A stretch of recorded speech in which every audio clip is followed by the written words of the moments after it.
our talk show today, Healthy Living is Wealthy Living. As you all know, nowadays we all believe in health. That means we are really trying hard to see how we can live healthy. Today I have panelists with me who are really very experts in their field. They have been working in the field of Ayurveda and wellness education for last 10 to 15 years. And I would like to go ahead with the show and then let's get to know more about how we can introduce a healthy way of living. So starting with Ayurveda Acharya Dr. Gudadhar, tell me how food contributes to the health. What would you say on that? Yeah. See, food is a very essential factor for human beings. Also, if you look at other animals, everyone is basically living on the food itself. So, Ayurveda is a ancient old science, and they talked about food in their literatures. And very beautifully, they say the Traya Upasthambaha, means there are three pillars of the life, means that which supports for the life itself. Among these three pillars, the food is the prime one. And other two are like nidra, so sleep is also very important, and brahmacharya is another factor. There's a very in-depth knowledge there.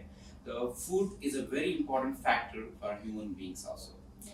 So without food, person cannot live because food gives the energy for us actually. So Ayurveda says matrasi shatam, means whatever food we eat, okay, any type of food, it should be taken in a proper quantity. It's very essential also. And also another they quote, they say actually, ahara matra punaha bala agni apekshini, means the food should be taken based on your digestive fire. It's not that you can take a half kg, 500 gram, with this 10 grams, something like that. We cannot take that way actually, but it should be taken based on your digestive fire, and this digestive fire always need to be in a proper condition. If when the digestive fire goes down, that's what we call sarve rogapi mandani. Most of the diseases we get because of the low digestive fire. It's a very statement broadly they talk about, but common people, they don't really realize that actually we supposed to take based on Agni actually. So that's the one factor there. Even in Ayurveda it talks about there are two types of foods are there existing. So it's one Guru Ahara and the Lagu Ahara. So Guru Ahara basically is a heavy food which is difficult to digest. It's required very strong digestive fire for that. And Lagu Ahara, basically it's very light, easy to digest quickly. So that's why based on your digestive fire, one should take the food, whether it should take the heavy food, yeah, Lagu or light food should be. So that is the based on. Yeah, again, Ayurveda says, Shadrasipta Aharam. We should include 6 tastes in one meal itself. They are like sweet, sour, salty, bitter, pungent, and astringent. These are the 6 tastes should include in one meal actually. Because these 6 tastes helps to balance the 3 doshas, Vata, Pitta and Kapha doshas. These are the 3 biological energy that control, monitor an entire body system. They are the main player actually also. That's what Ayurveda says. Also say that because if we take it, our stomach is a one part, so we should distribute that part of along the food. The 1/3 should be solid food, and 1/3 should be liquid food, and 1/3 should be empty space where the Vata, Pitta, Kapha, they can play the game there actually, because they want to move churn the everything, so that is the ease for the digestion. Sometimes what happens, we take the food is very tasty, nice, we indulge in more quantity actually. Absolutely. So that leads to the indigestion, that cause for the many disease condition also here. Okay. So the fire you said about, do we maintain it through the ahar that we like, whatever we eat, or how does that how do you keep that healthy? Yeah. So basically, as I said, Agni is a very prime core because fire helps to process the digestion process. So if the fire is not good, then it leads to the indigestion. So there are many methods actually to keep. Of course, we should include more healthy spices like a ginger and cumin, coriander. So they help to kindle the digestive fire always. And there are many reasons the fire get diminished basically when we eat in excess quantity, when we sometimes go fasting, actually skipping the meals. That's what I want to say here mainly. That cause also diminishing the Agni also, that's why. Okay, very, very interesting actually. Thank you so much for your input. I was talking earlier to the wellness specialist, Dr. Shruti Bhatt, Dr. Bhatt, and she was also telling me the food is also related to or gets converted into dhatu that the body helps further with the food. Can you just explain it further? How does that work? Yeah, definitely. So whatever food we are eating, it is called the ahara. Okay. So according to Ayurveda, we believe that whenever we eat the food, it gets converted into dhatus. It helps in the conversion. Okay. So dhatus for a layman to understand, it can be compared with the tissues. Okay, in the modern day, because Sanskrit is literally complicated for many people, they cannot understand the words. So these dhatus, they are the building blocks. Okay, so there are like sapta dhatus according to Ayurveda. There are rasa dhatu, rakta dhatu, mamsa dhatu, meta dhatu, majja and shukra. So this rasa dhatu can be correlated with the plasma. So the function of this rasa dhatu is to give the nourishment. And this rakta dhatu, it is to give the jivana function, that is supplying the oxygen. So it can be easily correlated with the blood tissue. So whatever food we are eating, we believe that it should have like enough nutrients that should compensate. For example, if you are just not eating enough anti-nutrients or less antioxidant food, enough plasma will not be formed. So there will be so much inflammatory diseases. There can be anemia or any kind of health issues may occur. That's the belief in Ayurveda. So in this context, whatever food we eat, it should be have like a balanced thing. Enough carbohydrates, enough proteins, enough fat also. Even fat like a medu dhatu. That is also like a fourth dhatu. Rasa, rakta, mamsa and meta, sorry, fourth one. So it also helps in the support. So if any of this dhatu is like not balanced, it can give rise to many of the chronic issues. So it is very essential that all the dhatus are working properly. So in the Samhitas like Ashtanga Hridaya and the Charaka Samhita, there is literally mentioned what happens if dhatu is imbalanced and what happens if there is excess dhatu also. So if we have to make sure that they are balanced. So for that, any Ayurvedic practitioners, counselor can help you also to decide how much quantity of the foods you have to eat. Okay. So what I understand, like the food that we eat, it's divided into this four that, or it gets converted. Yes, into it these gets four converted. Okay. Yes. First, the rasa dhatu is formed. Okay. From the rasa dhatu, rakta dhatu. Okay. Like it is one by step. Like okay. So like if someone is having more spicy food or more sweet food, does it give an imbalance to the dhatu or the ras dhatu that yes, we are? definitely. Okay. Definitely there can be an imbalance. So now I see the link. That's why having all the six taste or in your food, it helps to convert it into the right proportion of dhaturas, and then that's amazing to know. I really didn't know this. This is really a good piece of information. Perfect.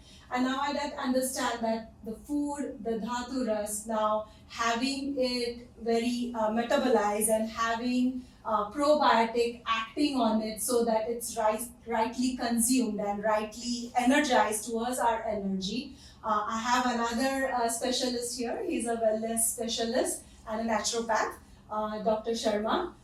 He also has been in this field for a long time. And Dr. Sharma, can you just tell me how does probiotic and prebiotic help us to further enhance what healthy food we are eating, and how does it contribute to the health? Yeah, sure.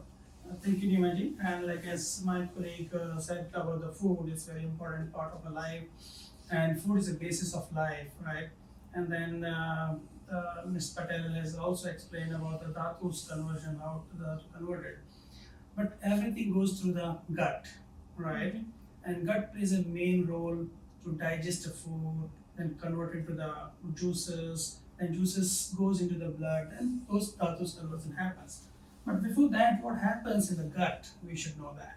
And that's very important part of gut health, and it's very important to absorb all the nutrients in the body, to build your immunity, to build your serotonin, because like it said, the 50% of serotonin is built in the gut.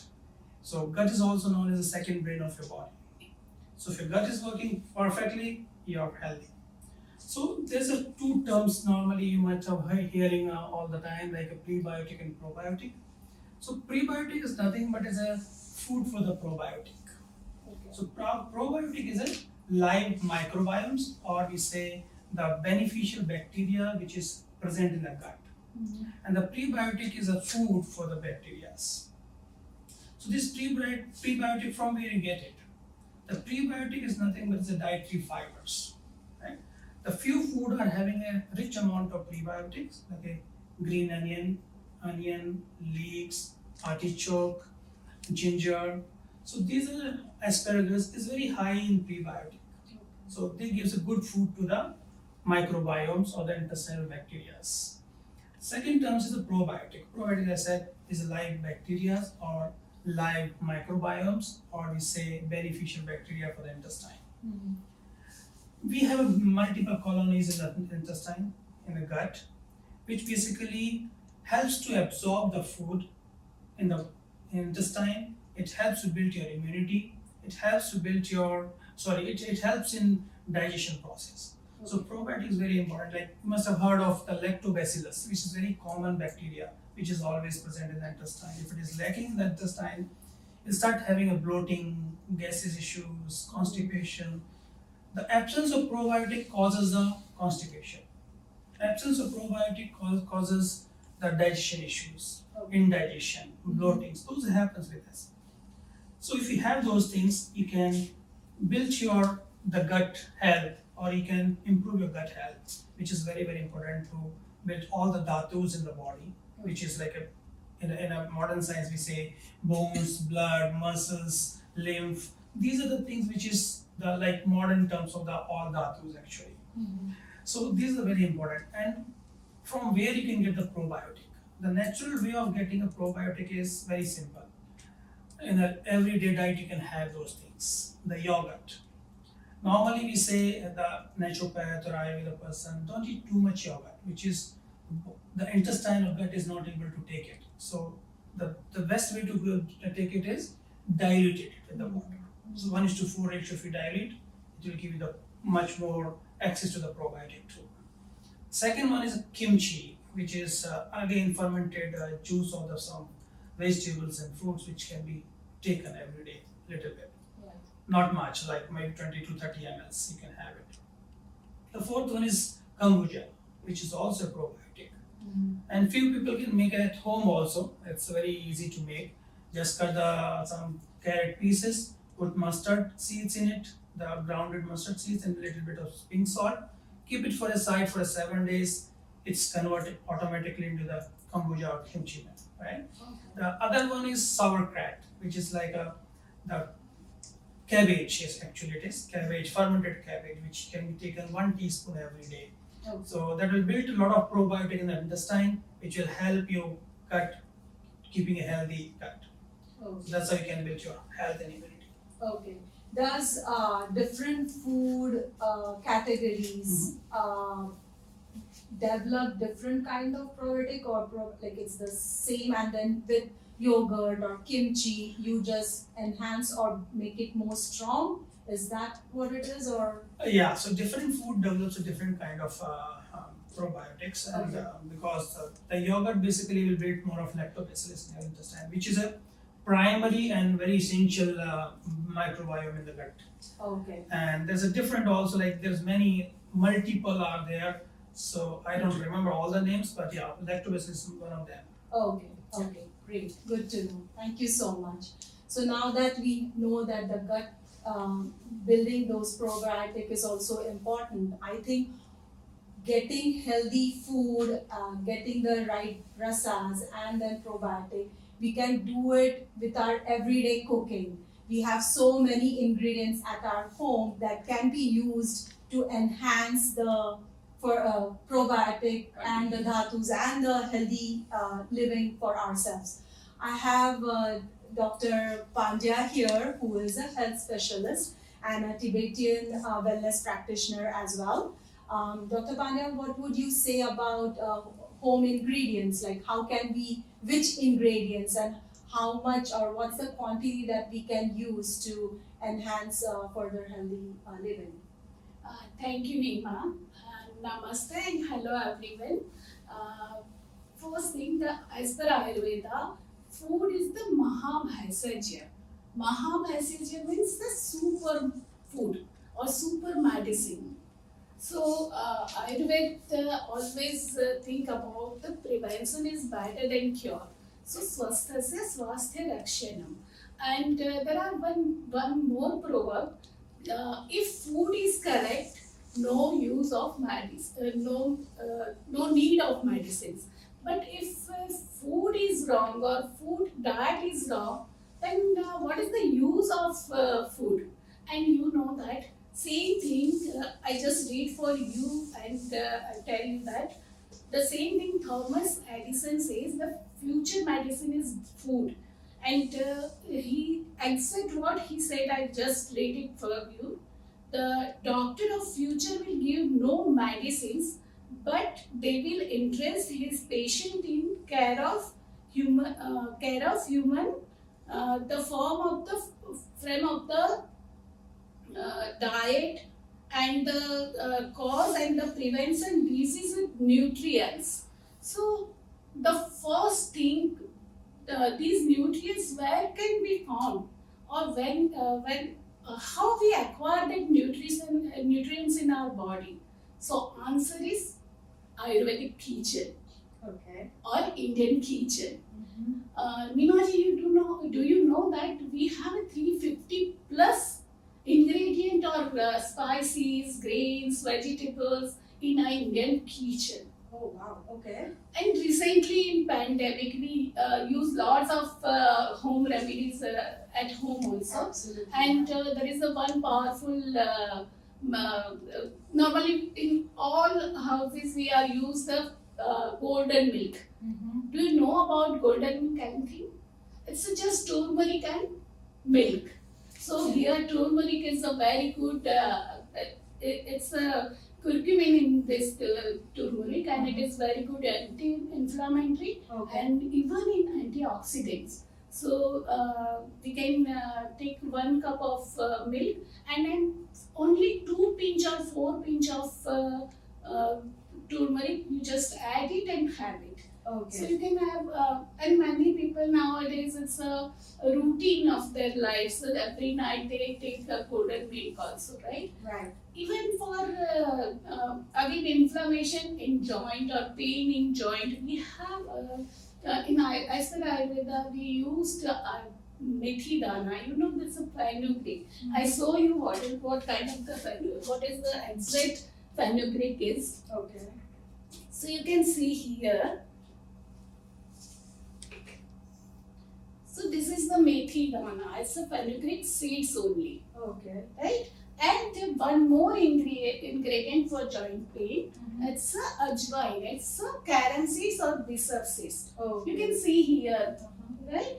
So just 1 teaspoon of this carom seeds and 1 teaspoon of methi dana.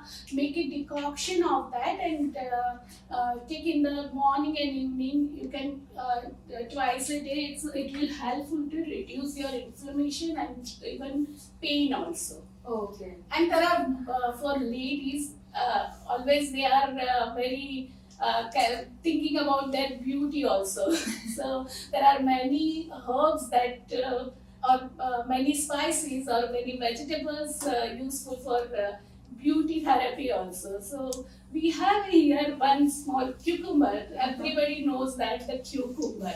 Cucumber is also very good for the dark circle. Okay. Continuous using of that cucumber juice is helpful to reduce dark circles. Oh. So this is the beginning, right? Because we need to nowadays disease and everything is the secondary, but first thing is always be healthy. Always be healthy. You know that there is only rice. We use everyday rice, right? So you can just keep a take clothes and just put rice in it and make a bundle. And if you have any pain, if you have even sprain in your leg or anywhere, so you can just heat it in oven for 1 minute or 2 minutes and just keep it there only. Even we can, if we have some boils and there is a pus is not coming out, so we will use the potash of wheat flour and make it heat and You can apply it to the apply affected area, then and it can its just. pus is coming Yeah. out easy. Oh, very interesting. Yeah, Okay. so there are many more home remedies and home-based things we can use for daily routine. We Right? know that day-to-day use ingredients can be so useful for internal healing. That's really amazing. Thank you so much, Dr. Pandya. And now we have a wellness educator and a registered nurse with us, Ms. Patel, who would like to tell us about the juices. I heard that you are very much into juices and you create different kind of juices that can be helpful for different or not helpful, but that can be really used or consumed if you have, say, cold or different, like immunity booster, everything. So can you just tell us about that? So thank you, Nimaji. So juicing is like my favorite things. Every day, daily basis, I do it. So juice making is basically making juice from roots, vegetables, fruits, anything. So and there are like so many types of juice I usually make. So there are like anti-aging juice, anti-inflammatory. Some juice reduce the inflammation in your joints. Some juices, reduce the pain like gout pain, any joint pains. Some juices like detox juice, it cleans your body. Every day we take showers, so same way we need to clean our internal body too. So some juices is like very good for the cleaning the system, like body system. And all the diseases basically develop from the intestines. If our intestine is not healthy, our gut is not healthy, it usually leads to all the different various diseases. Right. And somewhat we can reduce or cure by the juicing. So if you have any kind of cough, cold, you can have a flu shot juice. So I made it with the lime, ginger, and raw turmeric roots. So it really helps if you consume every day 15-20 ml in cold season, flu season. It prevents the cold and flu. Some juices reduce the blood pressure, like apple, beet, carrot. It has really good content that reduce your blood pressure. If you consume every day for 7-8 days, there are so many the patient has a result that reducing the blood pressure, and doctor has to cut down the medicine also. Some juices are green juices, alkaline juices. It helps it helps prevent inflammation in your body. So when you juice green leafies like cucumber, like a kale, spinach, all these juices really benefit your health. Some juices are like a detox juice. So if you have any stomach, digestion, gas, acidity problem, you can consume beetroot juice or tomato juice. So it cleans your body from inside part. And also some juices are relieve the constipation, gas. So it balance a vata, pitta and kapha in the body. So simultaneously nourishing the body and helping reduce all the major diseases. So that's how all juices are benefit to your health. Okay. Now that you said that it depends on the vata, pitta, and of the body, calf of the body. How do you categorize the fruit and the vegetable? Like, what should be the proportion? Like one vegetable, one fruit, one leafy. How do you categorize that? And what's the proportion that you use for making the juice? So when I make the juice, usually I always keep in my mind there are some alkaline leafies, alkaline vegetables I usually mix. So it helps reduce the inflammation. So let's for example, kale, spinach, cucumber, ashgard, all these vegetables are very alkaline balance. And some very soury, very raw, like a lemon, lime, very a raw orange has acidic contained in the fruits. Right. So that's how I the balance, alkaline juice, acidic juice. Sometimes we need a nourishment and also we need a taste too. So for the taste, I add few grapes, like green grapes, like red grapes, just for the flavors. But if you don't like sweet, like sour taste, then you can consume as it is, whatever we make the juice. Okay. And is it okay to add sugar to it, or the natural sugar should be the one that is Yeah. more essential? I mean, all the natural fruits have some kind of sugars in the fruits and vegetables. So I usually don't do anything, no spice, no sugar, no artificial flavor in the juice. Mhm. I always make juices like as it is from the fruits, vegetables, and roots vegetables. Okay, okay. Nice, nice. Thank you all for coming here and talking about Ayurveda, the food, Dhatu Ras, probiotic, and the ingredients, and of course the juices that really gives us a holistic way of thinking the food that we have, how it's adding value for ourselves to, heal our body within. This is really nice, and I really thank Param Wellness for giving us giving me this opportunity and giving me an opportunity to talk to the specialist and getting to know more about how Ayurveda can help. At Param Wellness, we do have consultation that we offer. Do come here. We have specialists who can sit with you, talk to you, listen to you, and then guide you for a diet plan, or maybe yoga or natural cure and through the naturopathy way, or yoga and the massage therapies that we have, which can really heal you from within, help you to get a fresh start for a healthy living. Thank you so much.